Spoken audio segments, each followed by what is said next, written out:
Now on Tech Tonight, stay together, stay safe. How local scares are shining a light on under-discussed issue. Changing names. The town of Blacksburg is working on an idea shot down only a few years ago. How the town is getting involved. Breaking world records. Virginia Tech's Relay for Life is working to break a Guinness World Record this year. See what their big plan is.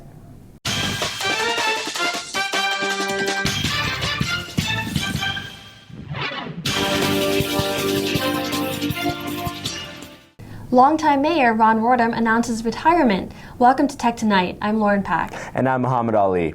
After 12 years in his position, the mayor of Blacksburg announced that he will not be running for re-election. Town council members say the town can expect to see changes in the overall shape of the council. Since council members can't run for both re-election and mayor, there will be a turnover. There are currently 3 candidates running for mayor, but with Rordam's announcement, the council believes more are sure to follow. Despite leaving office, Rordam plans to stay active in the community. He says that some of his biggest accomplishments as mayor include improving downtown, meeting with former President Barack Obama to discuss gun violence, and serving his community. This year's forecast may call for a chance of an appearance by popular NBC weatherman Al Roker. The official contest Rokerthon is part of Roker's mission to encourage teams to break world records while he participates in a tour of the 50 states. This year, he'll be making stops at college campuses throughout the country. Teams submit 1-minute video submissions to explain why they think Roker should visit their university. If the Hokies win, they'll be challenged with the task of having the most hair donated to charity in 1 hour. Virginia Tech Relay plans to do this with the help of local hair salons. Last year, we raised over $550,000, so we thought, why not make it even bigger? If you'd like to donate your hair, if you think your hair is long enough and you want a haircut, you can go to worldrecord.vtrelay.org. While the original goal was to host the Weatherman during the Relay for Life, the dates don't line up. The event is scheduled for April 21st. An idea was on the back burner for a few years, but now it's under consideration. The town of Blacksburg may soon be called the City of Blacksburg. The town of Blacksburg may begin hit with a big change in the near future. Blacksburg mayor and town officials are discussing changing Blacksburg from a town to a city. Town council holds a meeting every second and fourth Tuesday of the month. During one of the meetings, the possibility of making the change was discussed. There are certain benefits to Blacksburg converting to a city. Blacksburg will have more political autonomy and more say on the concerns dealing with the community. However, there are certain drawbacks of making the move. Currently, Blacksburg residents are paying both a town and a county tax. If we became a city, they would pay one town tax, or one city tax, but we would need to know whether the tax rate could be whether it would be the same or more than or less than the combined tax rate of both the town and the county. This is not the first time Blacksburg officials have considered making the move. In the 1980s, town officials discussed the possibility, but eventually turned it down.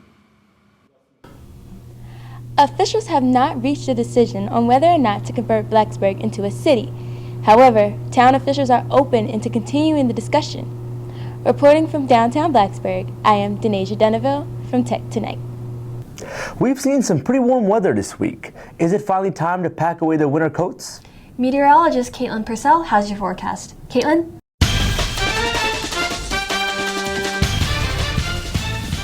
Hi everyone, I'm Caitlin Purcell.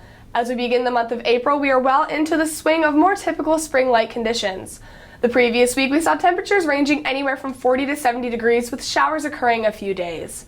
Today was mostly sunny with a high around 58 and an existing west-northwest wind at 10 miles per hour.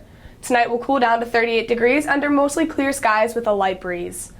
For tomorrow, you can expect a warmer day with highs almost reaching 70 and mostly sunshine due to this high pressure.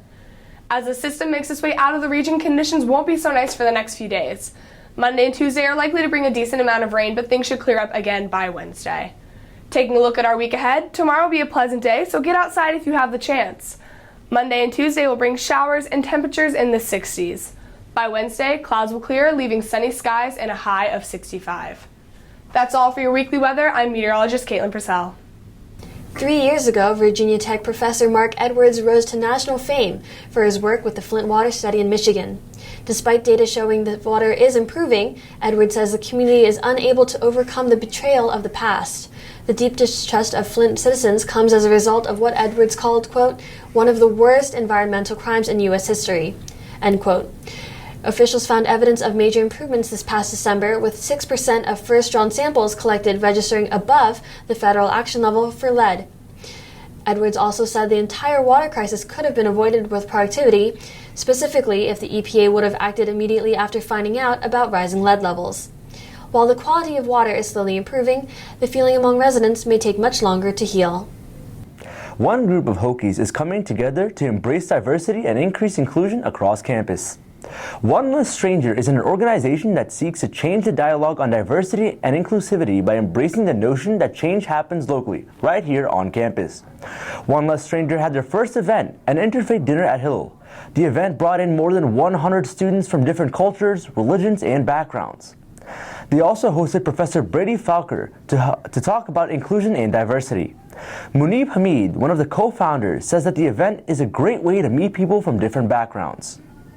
Organizers say One Less Stranger is a great way to learn about your neighboring Hokies and make a difference in the community by embracing Oud Prosem. For the past few weeks, there have been rumors of human traffickers looking for potential victims in the area. Although local police have not issued a statement regarding this, many people are concerned. Reporter Callie Carson has more. In the past 2 weeks, students received 6 alerts from the Virginia Tech Police regarding sexual assault in the Virginia Tech community. There has also been several occasions where intentions of sex trafficking in the New River Valley area were suspected. Sex trafficking is the third largest international crime industry in the United States and can occur anywhere. Straight Street is a program in Roanoke that brings awareness and resources to help victims of sex trafficking. Virginia is number 5 of the 50 states, and that fluctuates 5, 6, 7 of the 50, but based on what Polaris, the National Human Trafficking Hotline, what they share, Virginia ranks up there in the top 10. So human trafficking takes place in Virginia, and it can take place anywhere, any neighborhood, any locality. Students have been concerned over the recent sexual assaults and rumors of sex trafficking in the area. Officer Tarter shares some helpful tips and resources on how to stay safe. When you see something suspicious, before that person walks up to you, if you can, call it in. If you're a bystander and you see somebody suspicious in the area, call the police and we can come out and we can check that person out. We have blue lights obviously around campus, the blue light towers. We also have blue light phones installed in the residence halls. So if your cell phone's not working, you can walk down the hallway and they're on each hallway and you can push that to report to the police. The Live Safe app, another excellent way to communicate with the police department as well. The Virginia Tech Police Department has a program called Rape Aggression Defense, which is taught in 4 sessions. The sessions include education on how to stay safe on campus, as well as physical activities and scenario reenactments to enhance self-defense skills. Reporting from the Resource Officer Center, Callie Carson, Tech Tonight. Coming up in your entertainment news, with just a few weeks until graduation, it is officially spring concert season. Who the Hokies can expect to perform at Burris. Plus, students come out to shine a light on violence in the area, what they say people should do to help the victims.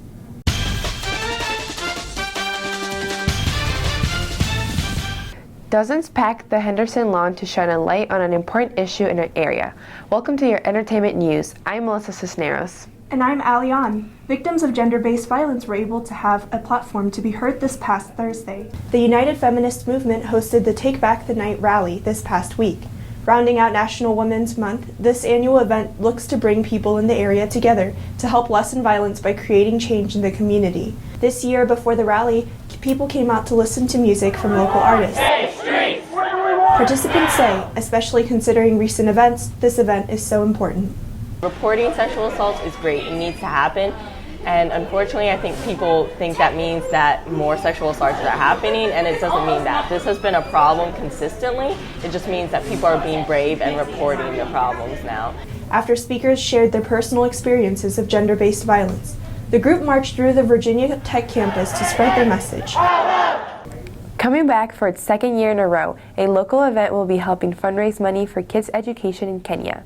JamQuest at Virginia Tech, a 3-on-3 basketball tournament for all ages, is working to help 1 billion children better their future through education. The organization teamed up with Hope Worldwide to help children in Kenya the Philippines, and Camp Hope for Kids in Pennsylvania. The event is in War Memorial Gym on April 8th at 2:30 in the afternoon. The player fee is $15 and will go directly to children in Kenya. There will be 2 tournaments, one for more experienced players and the other for less experienced players. Organizers say that the purpose of the event is to gain support and donation money for the organization. Last year, the event raised about $1,500, but this year organizers would like to see that number double. There will be 2 prizes, one for the best fashionistas as a team and the other for the tournament champions.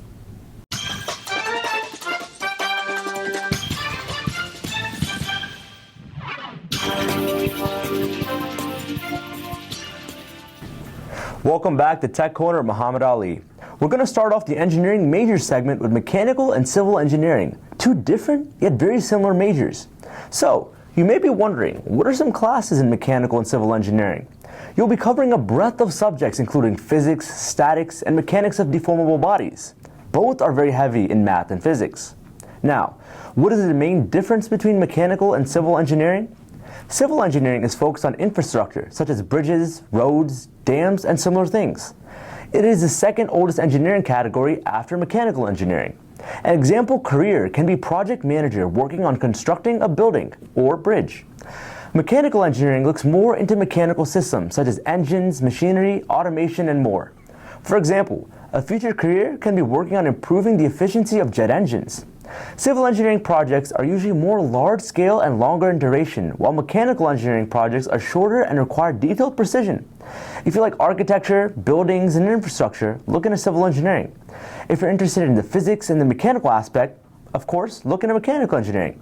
Overall, both majors are great for those who love being hands-on and enjoy math. The future outlook looks great for both majors as society increases in the need for infrastructure and mechanical systems. Both are available as majors only, and you cannot minor in them unlike some other majors. You can always get the masters in both as well if you ever decide to change your mind later down the road. That's all for Tech Owner Muhammad Ali. Make sure to submit your questions for next engineering segment by going to the Facebook page at VTTV. See you next time. A day designed for students to give back to the community is just days away. The big event is the Student-Run Community Service Day that, according to their website, is the second largest event of its kind in the nation. The day brings students, faculty, and staff together to complete over 1,000 community service projects throughout Blacksburg, Christiansburg, and the New River Valley. Texas A&M currently has the largest event of its kind, but this year Virginia Tech's goal is to have 10,000 volunteers sign up, which would beat the Texas University. The projects completed are done regardless of need or socioeconomic status. Instead, the motto of the big event is to say thank you to the community with service. Organizers say that the day is especially important for Virginia Tech because of that university motto, Ut Prosim, which means I may serve. Over the course of just a few years, the big event grew from 470 volunteers signing up in 2002 to last year having 9,200 volunteers.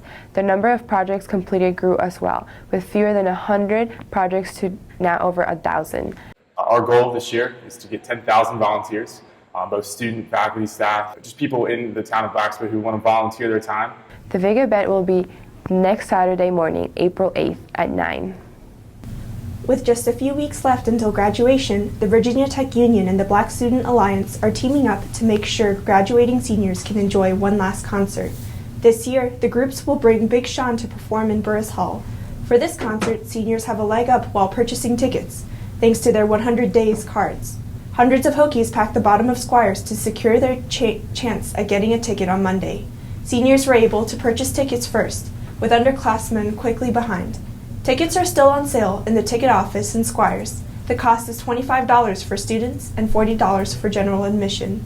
Big Sean most recently came out with his 2017 album titled I Decided. His song Bounce Back is currently ranked at 11 on the top Billboard Hot 100.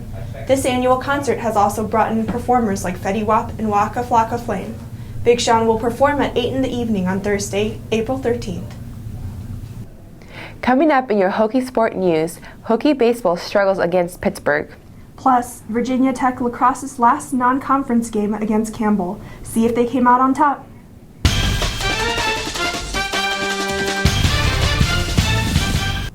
Women's lacrosse plays their final game before conference matchups begin. Welcome to your Hokie Sports News. I'm Connor Doherty. And I'm Nick DeSimone. Friday afternoon, the number 12 Virginia Tech lacrosse team took down Campbell 19-5 on the road. The game ended Tech's stretch of non-conference matchups and will head into conference play with a 5-game winning streak and the most wins in a season since 1999.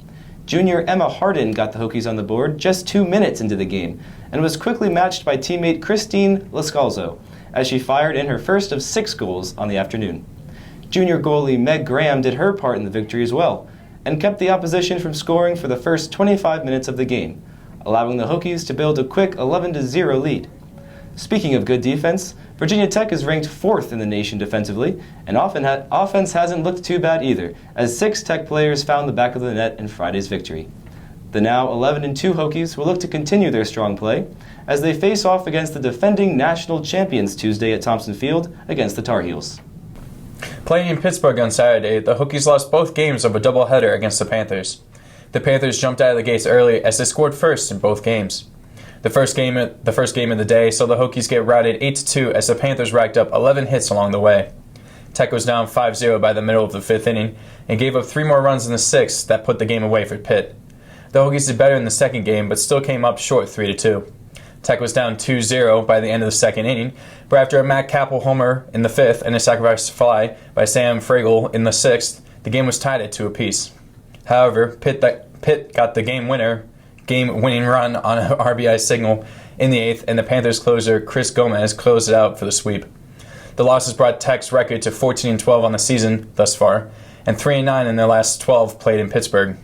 Despite the outcomes, the Hokies continue to add to their season totals as they are second in the country in homers and first in double plays turned. The Virginia Tech softball team fell to Notre Dame 9-4 Saturday afternoon in Indiana, as the Hokies have now fell into a 3-game rut. Despite senior Vanessa Gonzalez going 3 for 4 at the plate with 2 RBIs, the Hokies just couldn't match the offense of the Irish. After giving up 2 runs in the first inning, the Hokies stormed back with a 3-run top of the second, capped off by a home run by Gonzalez, only to watch the Irish put up 2 runs consecutively in the 3rd and 4th innings. Junior Aisha Richardson went 2 for 3 with an RBI of her own and 2 stolen bases, including an RBI single in the 7th, but it was too little too late as Notre Dame recorded the final out. The Hokies will look to put a stop to their losing streak as they return to action Wednesday at 5 p.m. versus number 10 ranked James Madison. The Hokie women's basketball season ended last Saturday in an 80-62 loss at Michigan in the Women's National Invitational Tournament. Led by Vanessa Panusas, 17 points, the Hokies put up a valiant effort but came up short. She leaves the program as the best three-point shooter in school history, having made 269 threes in her 4 seasons. The Hokies led after one quarter 20-19, but could only muster 9 points in the second, as Michigan took a 38-29 lead into halftime. The Hokies couldn't keep up with the Wolverines' hot shooting, as Michigan shot over 50% for the game. The loss wrapped up one of the best seasons in recent memory for the Hokies, as they won multiple games in the postseason for the first time since 2002. The Hokies also recorded their first 20-win season since the 2005-2006 season. Coming up, we'll have a final look at the forecast. Stay tuned. As we wrap things up for this evening, things will cool down tonight to about 38 degrees under clear skies. Tomorrow's looking to be a lovely day, around 70 degrees with sunshine ahead, so if you have the chance, take a break from your studies and get outside. Monday and Tuesday will, however, bring more showers and cooler temperatures in the 60s, but no worries, by Wednesday we'll be back up again in that 70 range with sunny skies ahead. That's all for this week's episode. I'm meteorologist Caitlin Purcell.